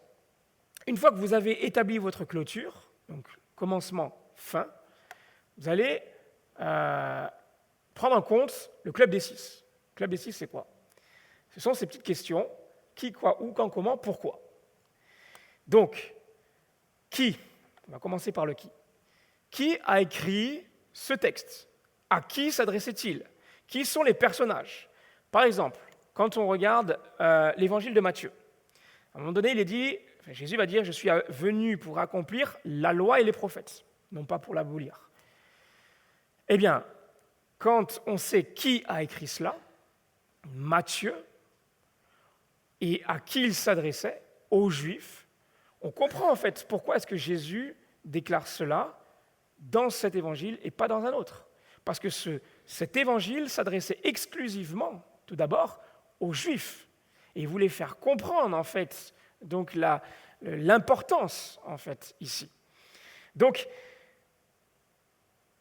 qui a écrit cela? Ensuite, la question qu'on peut se poser, la deuxième, c'est le quoi. Que dit l'auteur? Quel mot est-ce qu'il emploie? Quel mot utilise-t-il à répétition dans le passage, dans le chapitre? Quel est le contenu essentiel? Quelle est la phrase centrale? Dans le chapitre 4 de l'évangile de Jean, avec la femme samaritaine, il est dit à un moment donné que les vrais adorateurs adoreront le Père en esprit et en vérité. Pourquoi? Parce qu'on se rappelle que la femme samaritaine parlait d'adorer Dieu sur le mont Garizim. Elle va essayer de rentrer dans le débat.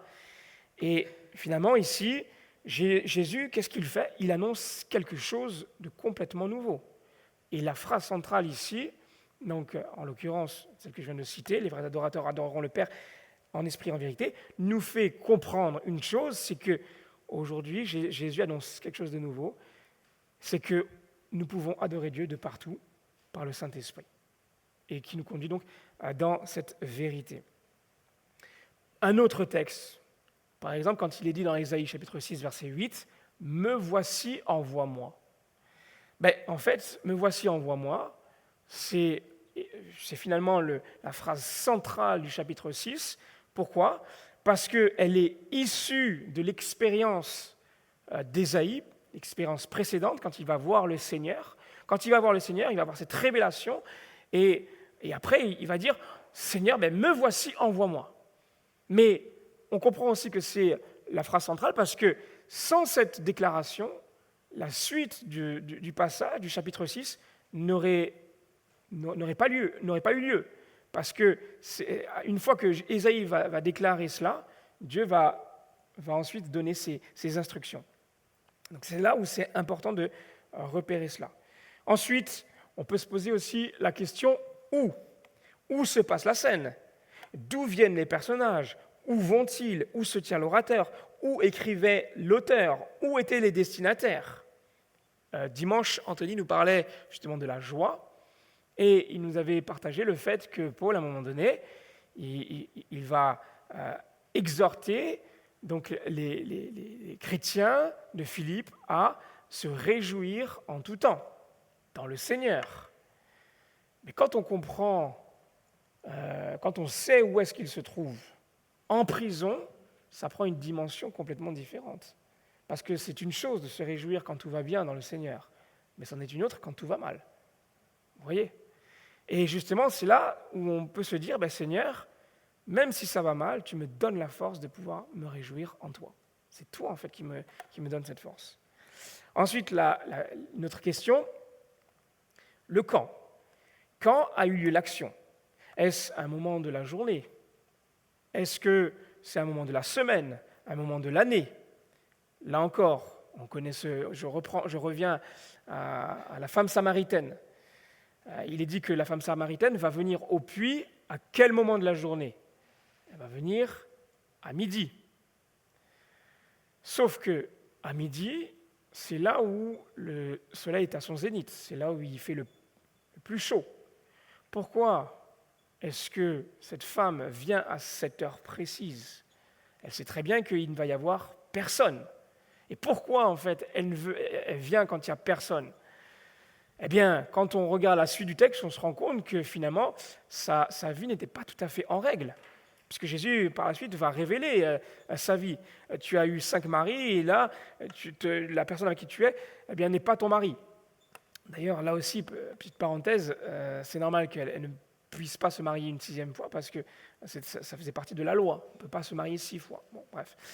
Mais finalement, c'est intéressant de se dire que la femme samaritaine ne s'attendait pas à voir Jésus, ne s'attendait pas à voir quelqu'un, à voir le Messie d'autant plus. Et finalement, Jésus est venu dans sa honte. Et c'est comme pour nous dire aussi, nous aussi, parfois on est, à cause de notre péché, à cause de certaines choses, on est dans la honte et on a peur du regard des uns des autres. Mais Jésus, lui, il n'a que faire de ça. Il vient quand même auprès de nous et ce qu'il veut faire, c'est nous couvrir de son amour. Quand il va dire, par exemple, « Je suis le pain de vie », là aussi, à quel moment est-ce que Jésus va dire ça? À ce moment-là, c'était la période de la Pâque, proche de la Pâque, donc au printemps. Et c'est intéressant parce que c'est justement dans cette même période, à l'époque d'Israël, en tout cas des Hébreux qui après vont devenir Israël, que la manne va tomber du ciel. Donc il n'y a pas de hasard. Si Jésus dit cela, c'est justement parce qu'à ce moment-là, tous les Juifs étaient là pour se souvenir que Dieu avait envoyé la manne. Oui, mais Jésus est en train de dire, oui, effectivement, Dieu a envoyé la manne. Mais encore aujourd'hui, il a envoyé la manne. Je suis le pain, je suis cette manne. C'est ça, en fait. C'est intéressant. Autre question qu'on peut se poser, c'est le comment. Comment se déroule l'action? Comment agissent les différents personnages? Là encore, regardez comme c'est très intéressant. Dans Jean chapitre 10, à partir du verset 22, Jean va émettre tout un contexte temporel. Il va parler d'une fête, donc la fête de la dédicace, Hanouka. Et en fait, Hanouka, ça nous parle de la liberté. Pourquoi? Parce que c'était à l'époque où, justement, je ne sais pas si vous vous rappelez, dans la période intertestamentaire, où il va y avoir Antiochus Épiphane qui va venir et qui va profaner le temple. Il va égorger une truie sur l'autel, dans le temple, au nom de Zeus. Et par la suite, donc, il va y avoir cette purification, cette guerre, tout ça. Et donc, ici, ils sont en train de célébrer ce moment où ils ont purifié le temple. Mais Hanouka, en fait, ça nous parle de la liberté. Ça nous parle donc de ce moment où ils ont été libérés de l'oppression. Mais pourtant, Jean, il fait exprès, dans ce contexte de liberté, il continue en montrant un paradoxe incroyable, c'est que celui qui délivre, celui qui est censé amener la liberté, le libérateur par excellence, Jésus, juste après avoir dit ça, donc, se retrouve encerclé, comme littéralement assiégé, prisonnier par les Juifs qui le questionnent avec une question piège en disant « Jusqu'à quand nous laisseras-tu dans l'incertitude? Si tu es le Messie, dis-le-nous franchement. » Et le but donc de ces Juifs, c'était d'amener au fait que Jésus puisse dire en fait quelque chose qu'il n'aime pas. Et donc, ça amènerait la lapidation, un blasphème, voilà, c'était le mot que je cherchais. La lapidation. Donc il y a ce paradoxe. Et tout ça, en fait, on peut l'obtenir en se posant la question, comment? Une autre question, pourquoi? Pourquoi est-ce que les différents personnages agissent-ils de la sorte? Pourquoi les disciples, par exemple, quand on revient donc dans Jean chapitre 4, quand ils reviennent de leur course, pourquoi est-ce que quand ils voient Jésus et la Samaritaine, ils sont étonnés et ne disent pas un mot? À ce moment-là, en fait, il y a quelque chose d'impensable qui est en train de se produire. C'est que déjà, non seulement, vous le savez, les Juifs et les Samaritains n'avaient pas du tout de relation, ils se détestaient, mais en plus de ça, une femme qui parle à un rabbi. Et c'était impensable, une femme samaritaine qui parle à un rabbi. Impensable. Donc là, ils vont être étonnés. Donc vous voyez que finalement, Jésus va bouleverser les mentalités. Donc, petite parenthèse, c'est plus mon avis perso, je suis très heureux aujourd'hui que les femmes puissent servir à la Sainte Seine. Je referme ma parenthèse. Et puis, donc voilà, par rapport à toutes ces questions, c'est intéressant de se les poser. Et puis nous arrivons donc à la troisième étape, c'est de se poser d'autres types de questions d'interprétation. Par exemple, la première question qu'on peut se poser, c'est que signifie ce mot ou cette expression? Donc on l'a vu un petit peu, le sens originel du mot. Deuxième question qu'on peut se poser, c'est quel but visait l'auteur en écrivant son livre? Quand on prend par exemple l'évangile de Jean, allez, on va prendre l'évangile de Marc. L'évangile de Marc avait un but quand il va écrire l'évangile de Marc. Il s'adressait donc aux chrétiens à l'époque de Rome. Et quand il va écrire son évangile, il y avait tout un contexte. Parce que les chrétiens à l'époque, qui étaient sous la dictature de Néron, vivaient la persécution d'une manière atroce. Et donc, Marc, lui, son but, c'était de dire, mais ne vous inquiétez pas, vous souffrez, mais Jésus aussi, il a souffert. Jésus est le Messie souffrant. Mais il n'est pas simplement le Messie souffrant, il est aussi ce Messie qui triomphe sur toute chose. Et c'est pour ça, par exemple, que l'on voit dans Marc chapitre 4 et Marc chapitre 5, à un moment donné, cet enchaînement où Jésus va avoir autorité sur les éléments, sur la mer, il va avoir autorité sur les forces démoniaques, le démon, donc le démon le possédé de Gadara. Il va ensuite avoir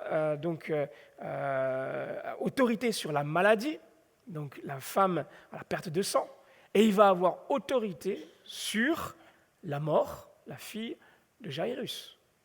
Donc oui, Jésus a souffert, mais il encourage donc les chrétiens à dire, mais même si Jésus a souffert, il est ce Messie aussi qui nous donne la victoire. Donc persévérer comme cela. Donc, c'est intéressant de voir ça. Et puis troisième question, qu'implique ce passage? C'est-à-dire toutes les présuppositions sur lesquelles se base l'auteur pour parler ainsi. Donc tout à l'heure, je vous disais, les disciples ils vont voir Jésus parler à cette femme, mais ils ne vont rien dire. Et c'est à nous en fait de se poser la question, mais pourquoi? Qu'est-ce qui se passe? Ensuite, on va aller un peu plus dans le détail des mots. On va voir. La quatrième étape, c'est préciser le sens des mots. Par exemple, le sens étymologique. Quel est le sens exact des mots? Par exemple, dans Hébreux chapitre 12, verset 2. Ayant les regards sur Jésus, le chef et le consommateur de la foi, qui, en vue de la joie qui lui était réservée, a souffert la croix, méprisé l'ignominie, et s'est assis à la droite du trône de Dieu. Qu'est-ce que c'est le consommateur de la foi? Je ne sais pas si vous avez déjà posé la question.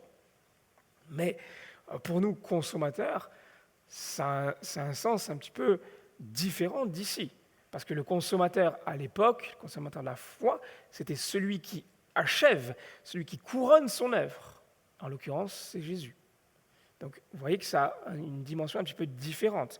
Quand il est parlé aussi de ce Dieu qui est jaloux, est-ce que c'est le Dieu jaloux comme on l'entend? Est-ce que c'est cette jalousie issue d'une insécurité, une jalousie issue d'une envie malsaine, déplacée, comme l'être humain?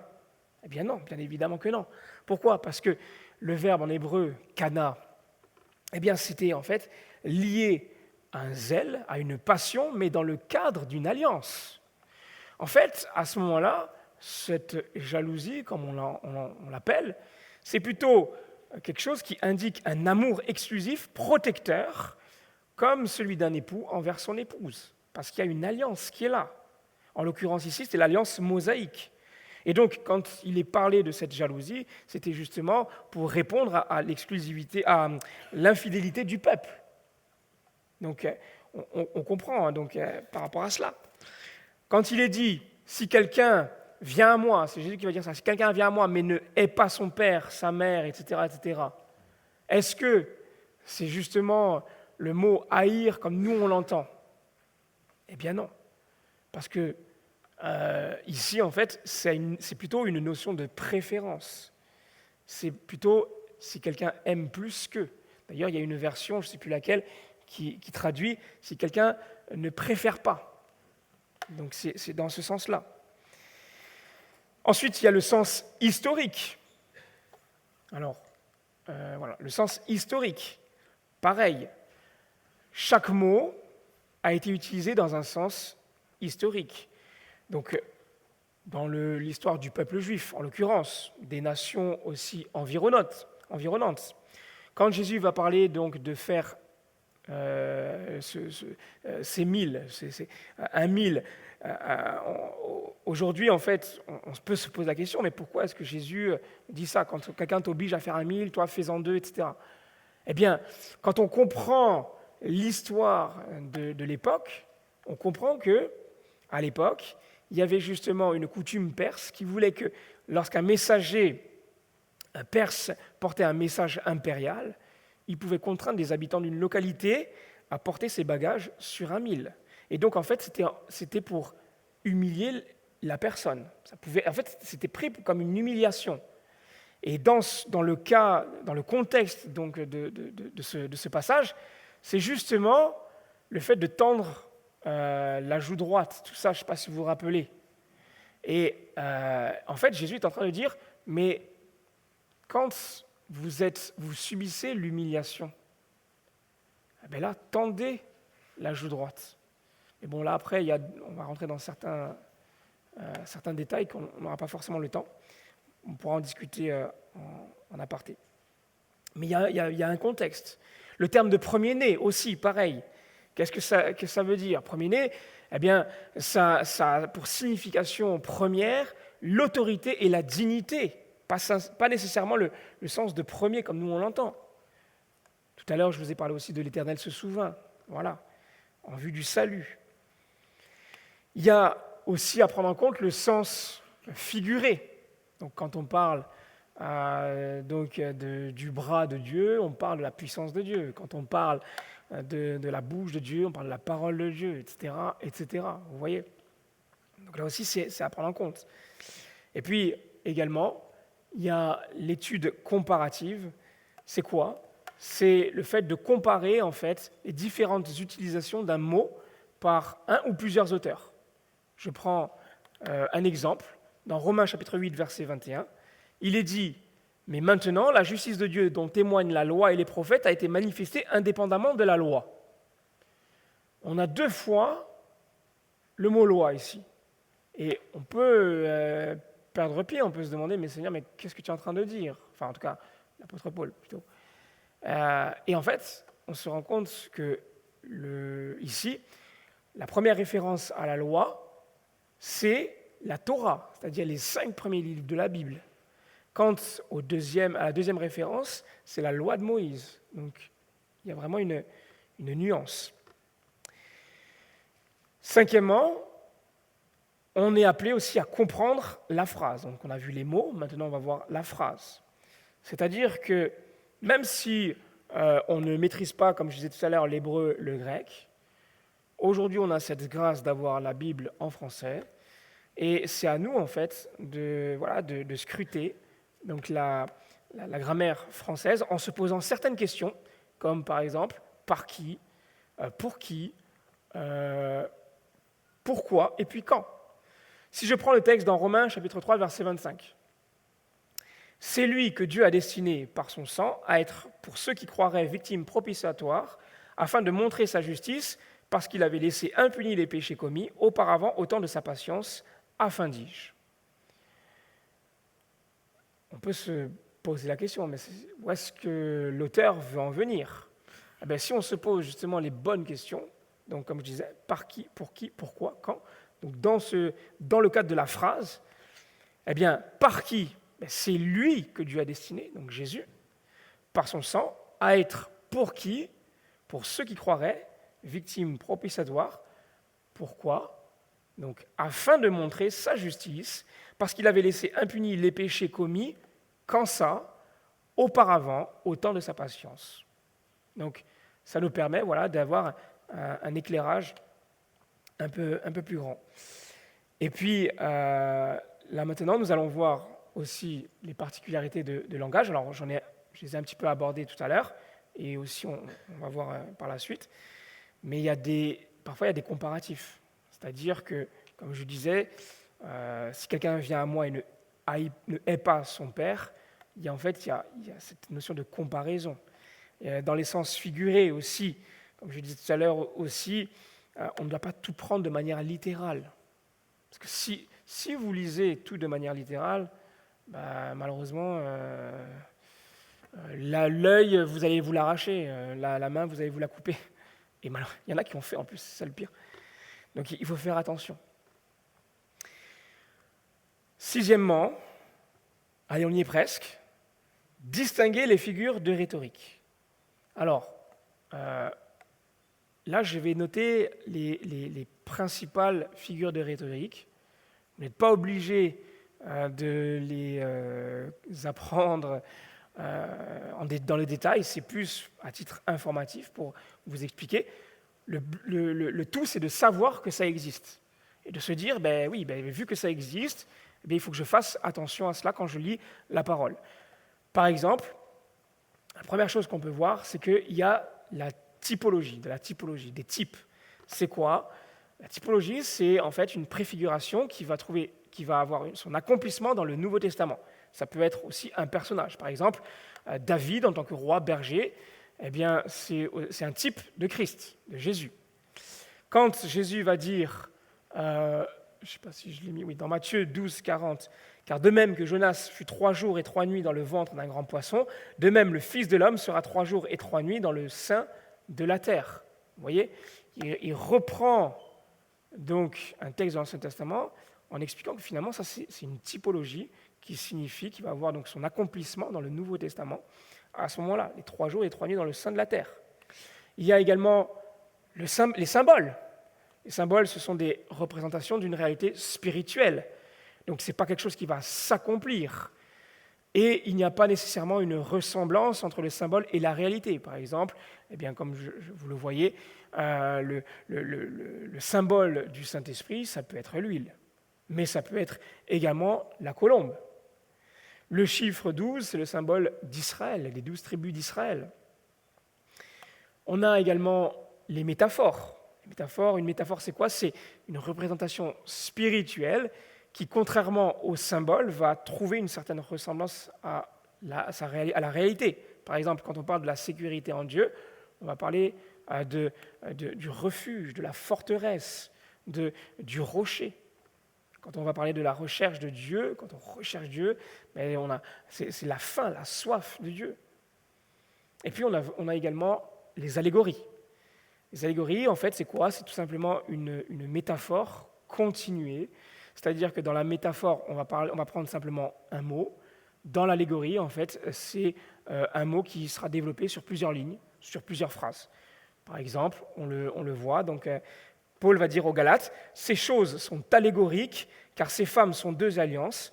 L'une du mont Sinaï, enfantant pour la servitude, c'est Agar, car Agar, c'est le mont Sinaï en Arabie, et elle correspond à la Jérusalem actuelle, qui est dans la servitude avec ses enfants, mais la Jérusalem d'en haut est libre, c'est notre mère. » Quand Jésus va dire « Je suis la porte, si quelqu'un entre par moi, il sera sauvé, il entrera et il sortira et il trouvera des pâturages », on comprend que littéralement, ce n'est pas une porte, Jésus.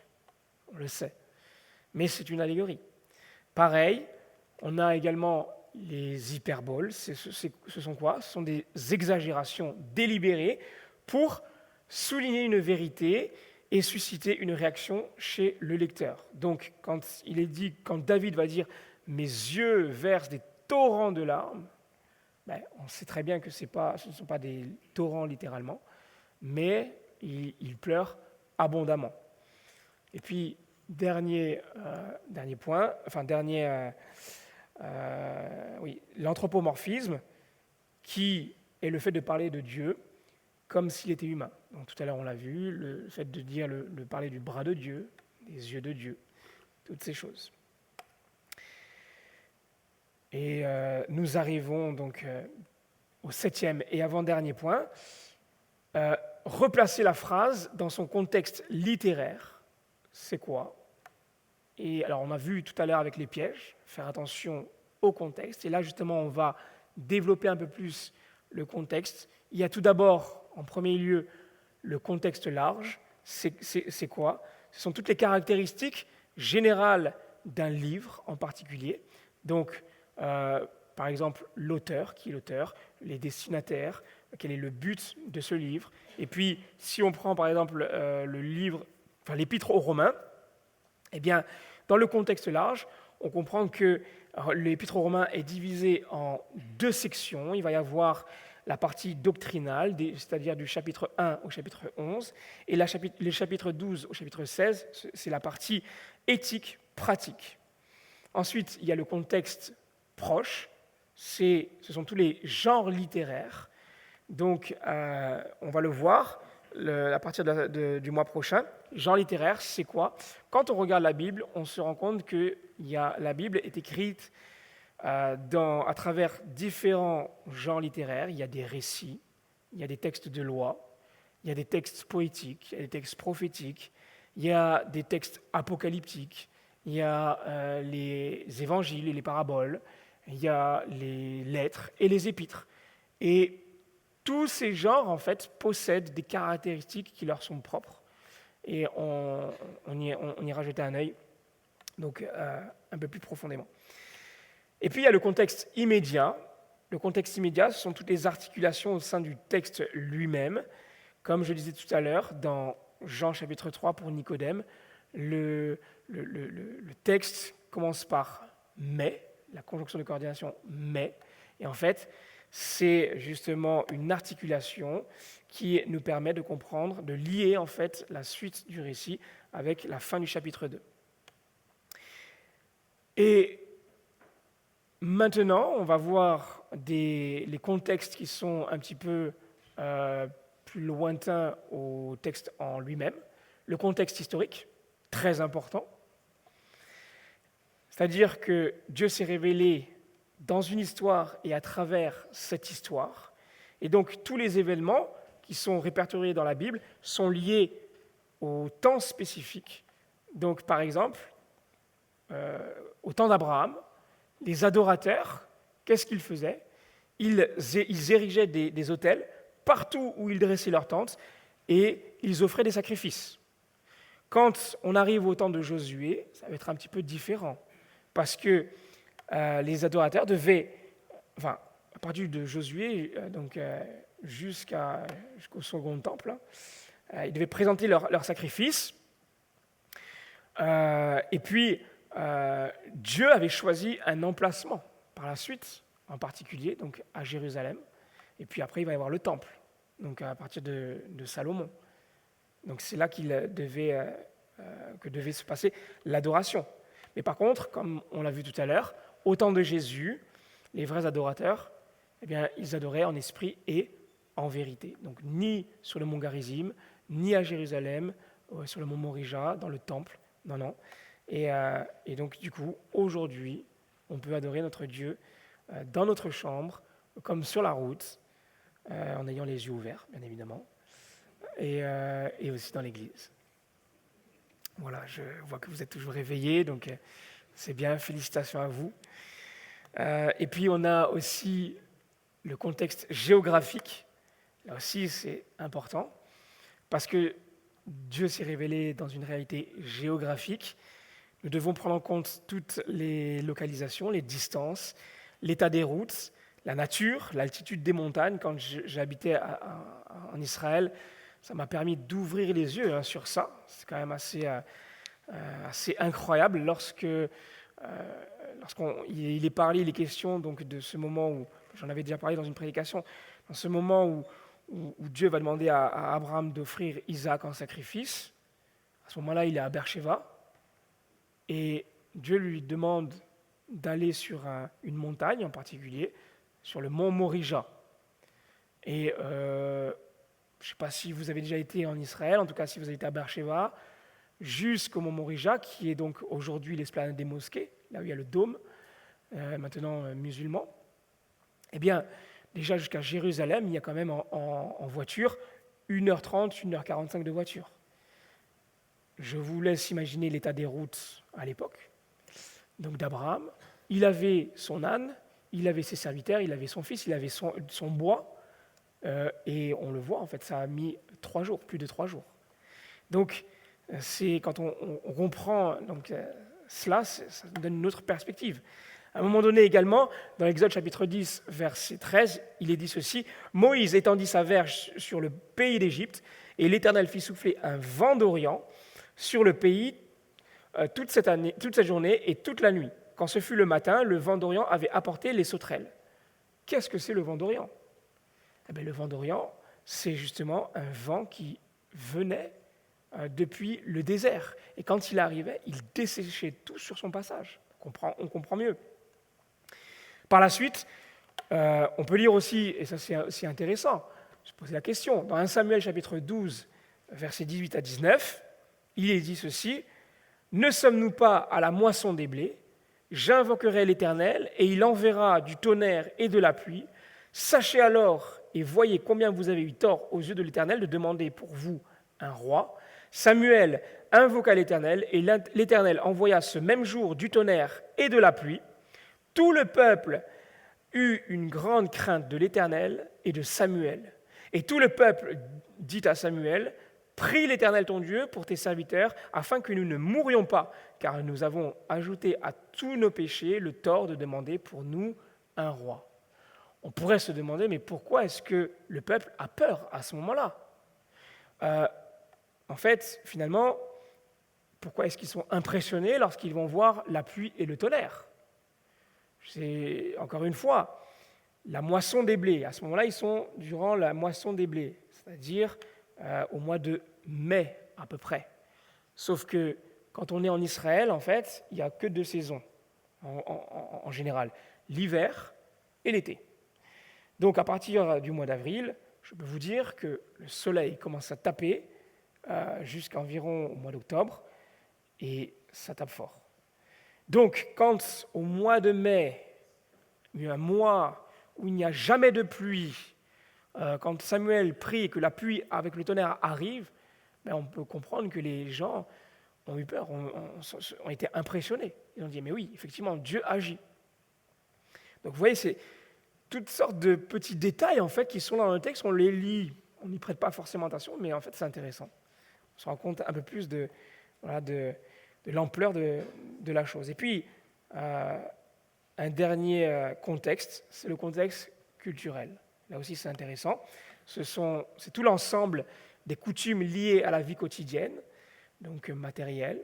C'est aussi les étapes de la vie, naissance, le passage à l'âge adulte, le mariage, la mort, les relations humaines, la religion. Donc, je prends quelques exemples. À un moment donné, on va lire dans Genèse chapitre 24, 66, ceci. Et elle dit au serviteur, donc ici il est question de Rebecca, « Qui est cet homme qui vient dans les champs à notre rencontre ?» Et le serviteur répondit, « C'est mon Seigneur. » Alors elle prit son voile et se couvrit. Pourquoi est-ce que Rebecca, à ce moment-là, s'est-elle voilée la tête en voyant Isaac? Eh bien là aussi, ça fait partie du contexte culturel.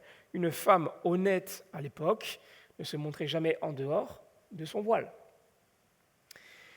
Dans Genèse chapitre 37, verset 3, il est dit ceci: « Israël, en tout cas Jacob, aimait Joseph plus que tous ses autres fils parce qu'il avait eu dans sa vieillesse, et il lui fit une tunique de plusieurs couleurs. » Pourquoi, là encore? Eh bien, les frères de Joseph ont jalousé Joseph à cause de sa tunique multicolore. Eh bien, on le sait, une tunique multicolore, c'était le signe, en fait, du futur chef de tribu et le fils préféré, en fait, de son père. On pourrait, dans l'Ancien Testament, parler aussi d'Esther. Pourquoi est-ce qu'Esther, elle a eu peur quand Mardochée lui a dit d'aller voir le roi?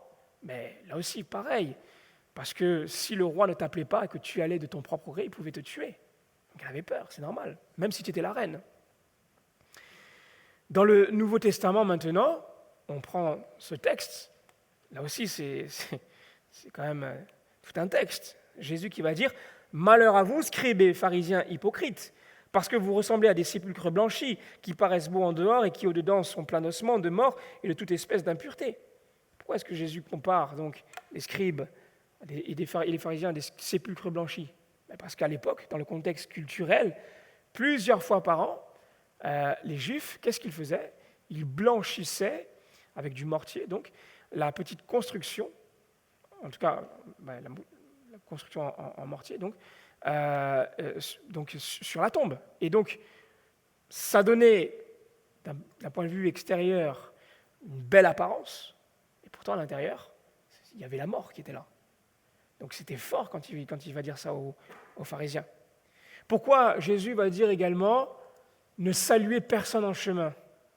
Est-ce qu'aujourd'hui, ça veut dire que nous aussi, à la fin de la réunion, hop, je vais tracer et je ne vais pas vous dire bonjour? Non. Là aussi, il y a un contexte culturel. Parce que à cette époque-là, il faut savoir que ce n'était pas simplement des petits bonjours, comment ça va?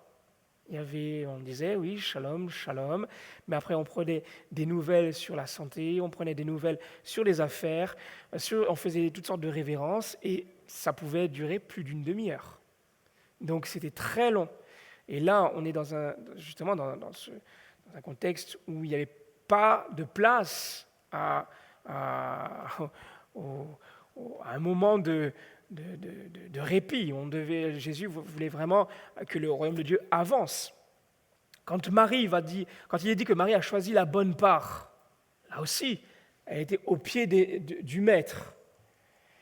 On le lit comme ça, mais c'est impensable à l'époque. Parce que, en fait, être au pied du rabbin, c'était prendre la position d'un homme. C'était un homme qui était au pied du rabbin, pas une femme. Mais là, Jésus, quand il voit Marie comme ça, il l'encourage. Au contraire, il dit, mais elle a choisi la bonne part. Vous voyez, il y a quand même des choses comme ça qui sont intéressantes. Et parfois, malheureusement, on est plus à cheval sur nos traditions. Dans l'Église, il faut faire ci, on a toujours fait comme ça, mais est-ce que, bibliquement, c'est correct? C'est ça surtout, de se poser la question. Eh bien, c'est là à nous de réfléchir et de comprendre donc sur tous ces contextes. Et puis, dernier point qui va aller très vite, c'est tout simplement l'application. Une fois que vous avez fait tout ça, vous allez pouvoir vous poser ces questions d'application. Quel est le sens de ce passage pour moi aujourd'hui? Quel principe Dieu veut-il m'enseigner? Deuxièmement, quel est le sens aussi pour ceux qui m'écoutent? Quand, par exemple, je veux témoigner ou je veux parler avec un chrétien, je ne vais pas prendre la Bible aléatoirement et prendre n'importe quel texte, n'importe quel verset en disant ben voilà, ça me fait penser à ça, donc du coup je le dis. Non, non. Il faut prendre en compte plein de choses, tout ce qu'on a vu précédemment. Et puis quel est le sens pour les gens de ma culture? On reprend la femme samaritaine. Au niveau de la culture, là Jésus a un petit peu renversé les codes, puisque personne n'aimait les Samaritains. Et là en fait, Jésus est en train d'annoncer quelque chose de grandiose. Le Sauveur, le Messie, aime les Samaritains. De manière à ce que nous aussi on comprenne que Jésus ne fait exception de personne. Aujourd'hui, il accepte tout le monde. Peu importe si tu viens d'une ville ou d'un pays dans lequel tu n'es pas forcément accepté, qui n'est pas bien vu, Jésus t'accepte, il t'aime. C'est ça en fait. Voilà donc pour ces questions. Donc, pour conclure, tout simplement, je récapitule donc les différentes étapes. Donc s'assurer de la fiabilité du texte, observer le texte, poser des questions d'interprétation, préciser le sens des mots, comprendre la phrase, distinguer les figures de rhétorique, replacer la phrase dans son contexte littéraire et l'application, donc pour moi, aujourd'hui.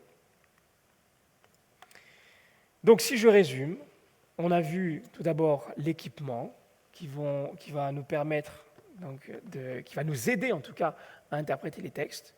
Il y a les règles, donc ces règles-là vont nous permettre de ne pas dévier à droite et à gauche dans le contexte biblique. Il y a certains pièges à éviter. Alors bien évidemment, je n'ai pas mis tous les pièges, parce que sinon, ça ne s'en tirerait pas déjà. Là, c'est pas mal. Et puis enfin, on a vu la tactique, c'est-à-dire les huit étapes qui vont nous permettre d'étudier tout type de texte ancien, y compris la Bible. Mais grâce aux règles, eh bien, du coup, on arrive à interpréter donc la Bible. Voilà, donc je sais que c'était un petit peu long. Merci de m'avoir écouté. J'espère que ça vous a aussi encouragé à scruter les Écritures, parce que la Bible, elle est riche. Là, franchement, je vous le dis, on a vu de manière générale. Le mois prochain, donc, on va voir comment, vraiment, on va faire un zoom, hein, comment est-ce qu'on peut interpréter les récits bibliques et comment est-ce qu'on peut interpréter les textes de loi. Après, on verra dans une autre section aussi comment est-ce qu'on interprète les textes poétiques et les textes prophétiques, comment on interprète les textes apocalyptiques, comment on interprète aussi, bon, tout ça je regroupe, hein, les évangiles et les paraboles, et aussi les épîtres et les lettres. Voilà, donc si vous avez des questions, n'hésitez pas à venir me voir à la fin, je serai ravi de vous répondre si je le peux, parce que je n'ai pas toutes les réponses. Mais en tout cas, voilà, j'espère que ça vous a encouragé.